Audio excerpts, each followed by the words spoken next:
خواجہ صاحب پہلے تو بہت بہت مبارک ہو، ڈیل سائن ہو گئی ایران اور امریکہ کے درمیان میں، اور پاکستان جس مقصد کے لیے as a mediator role play کر رہا تھا اس میں وہ کامیاب ہو گیا. لیکن اب سوچنے کی بات یہ ہے کہ عالمی منڈی میں تیل کی قیمت کافی کم ہوئی ہے، تو پاکستان میں ابھی تک کیوں کم نہیں ہو رہی؟ اچھا، ایک تو بات یہ مبارکباد والی بات، تو مبارک تو ان لوگوں کو جاتی ہے جو جنوبی ایشیا کا خطہ ہے، مشرق وسطیٰ کے لوگ ہیں جن کی اشیاء خور و نوش، تیل کی آمد و رفت رکی ہوئی تھی اور تیل بھی مہنگا ہو رہا تھا. درست سوال اٹھایا آپ نے کہ پاکستان میں تیل سستا کیوں نہیں ہو رہا. عالمی منڈی میں تو تیل کی قیمتیں تو $80 سے بھی نیچے گر گئی ہیں. تو یہ تو فوری اعلان ہونا چاہیے تھا کہ جی ہم نے قیمت فوری عوام کو ریلیف پہنچانا چاہیے تھا. جو وزیر پیٹرولیم ہیں علی پرویز ملک، انہوں نے کہا ہے جی ہم ایک پالیسی بنا رہے ہیں تو جلدی، اب جب کم کرنے کی باری ہے یہ پالیسیاں بنانی شروع کر دی ہیں. فوری طور پر تیل کی قیمتیں، اس وقت ہمیں بڑی دلائل دیے جاتے تھے جی یہ دیکھیں جی عالمی مارکیٹ کے مطابق اوپر جاتی ہیں نا قیمتیں، تو اب تو عالمی مارکیٹ میں نیچے گر گئی ہیں. بالکل. تو اس کو فوری طور پر جو ریلیف ہے وہ میں سمجھتا ہوں عوام کو پہنچنا چاہیے کہ تقریباً $200 یا $250 تک فوری پر لیٹر ڈیزل اور جو پیٹرول ہے وہ قیمت کم ہونی چاہیے، عوام کو ریلیف ملنا چاہیے. یہ بہت بڑی آپ ریشو دے رہے ہیں. دیکھیں یہ $200-250 انہوں نے بڑھائی نا قیمت، لوگوں نے بھگتا ہے یہ بھگتان، لوگوں نے صبر کے ساتھ. دیکھیے نا کئی لوگوں نے تو گاڑیاں گھر میں کھڑی کر دی تھیں، پبلک ٹرانسپورٹ پر آ جا رہے تھے، لیکن جن کا بجٹ بڑھ گیا تھا، ہزاروں روپے فی ٹینک کی بجٹ بڑھا تھا نا، تو اب چاہیے حکومت کو یہ ریلیف جو ہے فوری طور پر عوام تک پہنچائے. اور اس پہ جماعت اسلامی نے بھی احتجاج کی کال دے رکھی ہے کہ اگر قیمتیں آپ نے کم نہ کی، ٹھیک ہے نا، بڑا ایک ریلیف دینا چاہیے نا، مثلا $200 تو دینا چاہیے کم از کم، یا جو ماضی میں قیمتیں تھیں جہاں تھی جنگ سے پہلے وہاں واپس آ جائیں. اچھا، وہاں تو واپس آنی ہے تو صاحب بات ہے نا. تو قیمتیں فوری، جو لوگ کہہ رہے ہیں اس وقت پورے پاکستان کے جو صارفین ہیں جو استعمال کرتے ہیں، تقریباً 90% لوگ آپ کو پتہ ہے جو گاڑیوں پہ سفر کرتے ہیں، جن کی بائکس بھی ہیں اور جو مال برداری کا کام بھی کرتے ہیں، تو وہ سارے لوگ یہ کہتے ہیں تیل کی قیمت بڑھ گئی ہے، اب شاید خور و نوش بھی مہنگی ہوگی. تو اب جیسے ہی تیل کی قیمتیں کم ہوں کریں، تیل کی قیمتیں بھی کم کریں، اور جو اس کے امپیکٹ کی وجہ سے شاید خور و نوش کی قیمتیں بڑھائی گئی تھیں، کرائے بڑھائے گئے تھے، وہ بھی اپنی اصل حالت میں واپس آنے چاہیے. ہمارے ہاں یہی ہوتا ہے، قیمتیں بڑھ تو جاتی ہیں پھر واپس نہیں ہوتی. ہاں جی، پیٹرول ڈیزل کی وجہ سے جنہوں نے کرائے بڑھا دیے، جنہوں نے اپنی درزیوں نے اس کی سلائی بڑھا دی، باقی جتنے بھی شعبہ زندگی مہنگائی ہوگی، تو وہ قیمتیں سب کی سب، یہ ساری ذمہ داری حکومت کی ہے، انتظامی اداروں کی ہے. یہ فائدہ فوری طور پر عوام کو ملنا چاہیے. ٹھیک ہے، ڈیل تو سائن ہو گئی ہے، اب آپ کو کیا لگتا ہے کہ یہ جو ڈیل ہے یہ لانگ ٹرم پہ ایک پیس لے کر آئے گا یا ایک یہ ٹیمپریری پولیٹیکل ایگریمنٹ ہے بس؟ نہیں، ایک پڑاؤ تو مکمل کر لیا، ٹھیک ہے نا، لیکن اس پہ سوال ضرور اٹھائے جا رہے ہیں. اس میں 4-5 چیزیں ہیں. ایک تو اس پہ سوال کیے جا رہے ہیں، انٹرنیشنل میڈیا پہ بھی یہ سوالات اٹھائے جائیں، یہ کیسے ممکن ہوگا. سب سے بڑھ کر میں کہتا ہوں اسرائیل جو ابھی تک لبنان کے اوپر بمباری جاری رکھے ہوئے ہے، وقفے سے اس پر بمباری کر رہا ہے، حملے کر رہا ہے، تو جب بھی ڈیل خراب ہوئی تو میں سمجھتا ہوں اس کا ذمہ دار اسرائیل ہوگا، نیتن یاہو ہوگا. وہ یہ نہیں چاہتا، کیونکہ جنگ بندی میں جو بھی ابھی 13 نکات سامنے آئے ہیں انٹرنیشنل میڈیا کے اوپر، تو اس میں یہ بھی شامل ہے کہ تمام محاذوں پر جنگ بندی ہوگی. ایک تو اس پر ہے کہ اسرائیل کو کون روکے گا، کون اس کا ہاتھ پکڑے گا، تو اس کی وجہ سے تحفظات کا اظہار کیا جائے. ایک دوسری چیز ہے جو ایٹمی مواد کا کیا ہوگا. اچھا، ٹھیک ہے نا، امریکنز کچھ اور بات کر رہے ہیں، ایرانی کچھ اور بات کر رہے ہیں. وہ کیا امریکنز کہہ رہے ہیں یہ مواد ڈھونڈ کر جو نیچے دب گیا تھا حملے کے نتیجے وہ ہمیں دے گا اور ہم اسے ڈسپوز آف کریں گے. ٹھیک ہے، تو یہ کیا ہوگا، یہ بھی ایک بڑے تحفظات. ایک اور بات ہے $300 ارب ایران کی تعبیر نو کے لیے.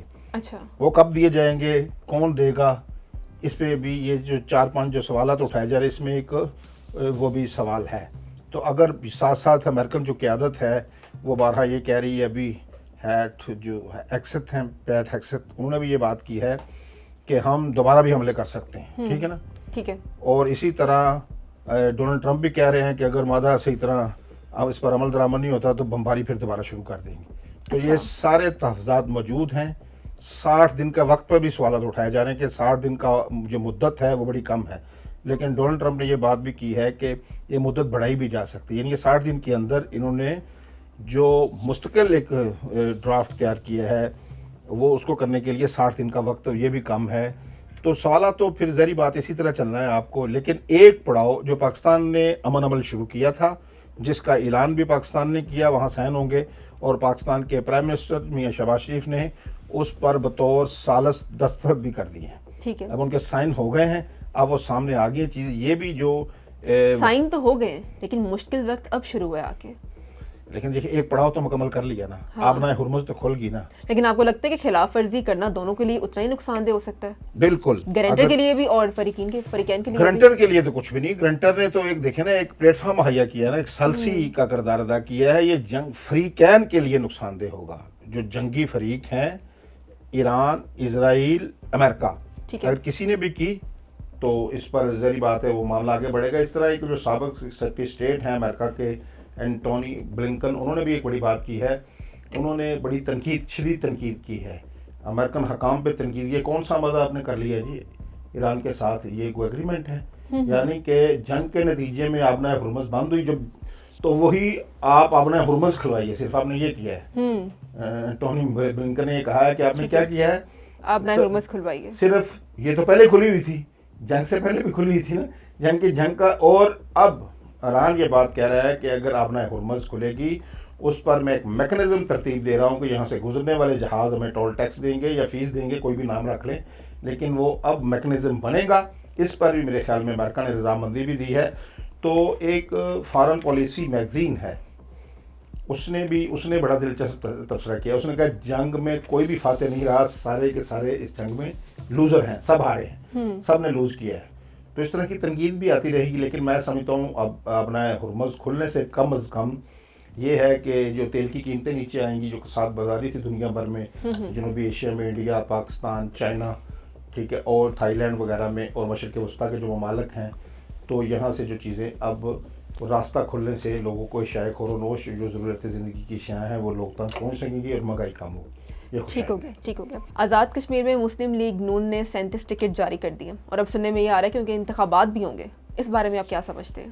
اچھا, یہ دیکھیے کہ مسلم لیگ نون آزاد کشمیر نے اپنے جو 45 حلقے ہیں مہاجرین بشمول آزاد کشمیر کے تمام حلقے, اس میں سے 45 میں سے 37 ٹکٹ جاری کر دی. 8 حلقوں کے ٹکٹ روک دیے ہیں, ٹھیک ہے, اور اس میں مہاجرین کے حلقوں میں بھی ٹکٹ جاری کر دیے ہیں. ٹھیک ہے. اس سے تو یہ ہمیں ایک اشاریہ ملتا ہے کہ اب مہاجرین کی مسلم لیگ نون جو چاہتی ہے کہ مہاجرین کے حلقوں میں بھی انتخابات ہوں گے. جو مہاجرین کی نشستوں کا ایکشن کمیٹی کا مطالبہ ہے کہ ختم کی جائیں, تو مسلم لیگ نون نے تو 2 ٹوک اعلان کر دیا ہے اور ٹکٹ بھی جاری کر دیے ہیں.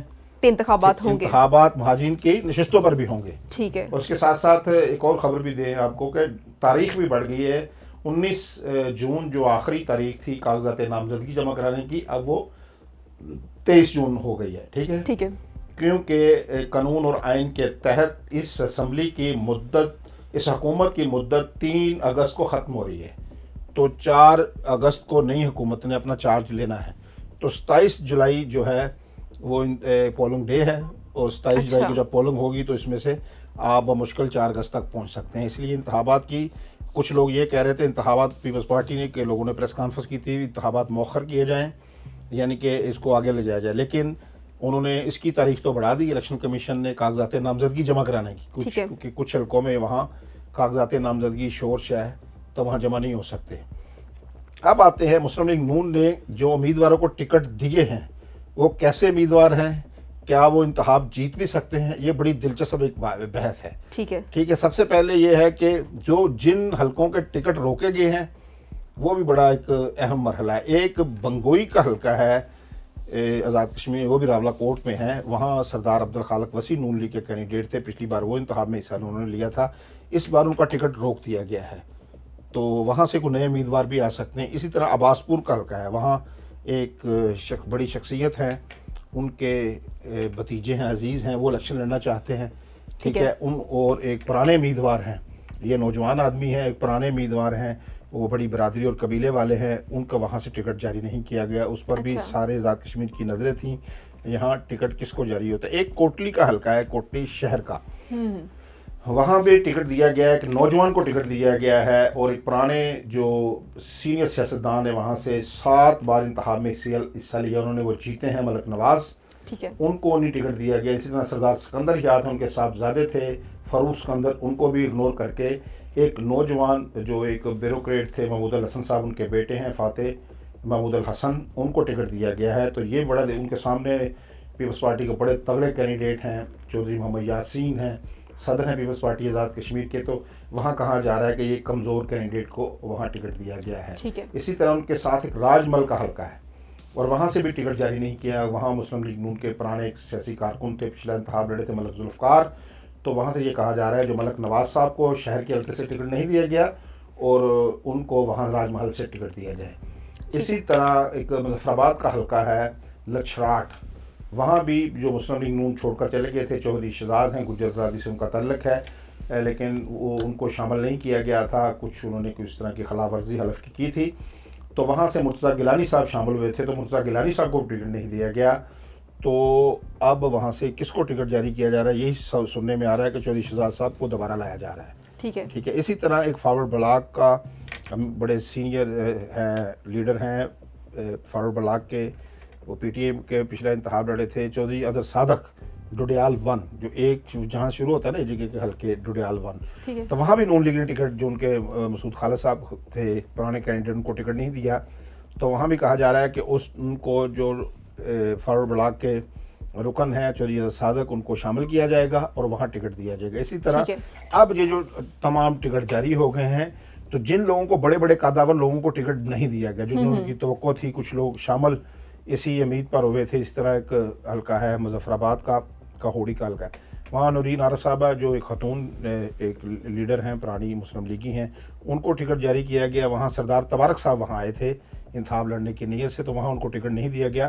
تو اب میں سمجھتا ہوں جن لوگوں کو ٹکٹ نہیں ملے وہ شاید اب کیا آنے والے دنوں میں کیا فیصلہ کرتے ہیں, مختلف پارٹیوں میں جاتے ہیں, مسلم لیگ نون چھوڑتے ہیں, ٹھیک ہے, یا اسی پارٹی میں رہتے ہیں. تو یہ نئی صف بندیاں ہونے جا رہی ہیں آزاد کشمیر کے اندر, اور یہ تھوڑے دنوں بعد واضح ہو جائے گا کہ کن کن حلقوں میں بڑے جو ہیوی کینڈیڈیٹ ہیں وہ چھوڑ گئے. اسی طرح ایک بہت اہم حلقہ ہے وسطی باغ کا, ٹھیک ہے, میں بھول گیا تھا, وہاں مشتاق منہاج صاحب ہیں, ہمارے صحافی دوست ہیں, تو ان کو ٹکٹ جاری ہو گیا. لیکن جو ان کا ساتھ دیتا تھا بہت بڑا ایک قبیلہ ہے نارما قبیلہ, ان کے کینڈیڈیٹ ہیں بریگیڈیئر محمد خان, انہوں نے بھی مشاورتی اجلاس طلب کر لیا ہے. اگر وہ چھوڑ کے جاتے ہیں تو وہاں بھی ٹکٹ پر مسلم لیگ کو وہ سیٹ لوز کر سکتی ہے مسلم لیگ نون.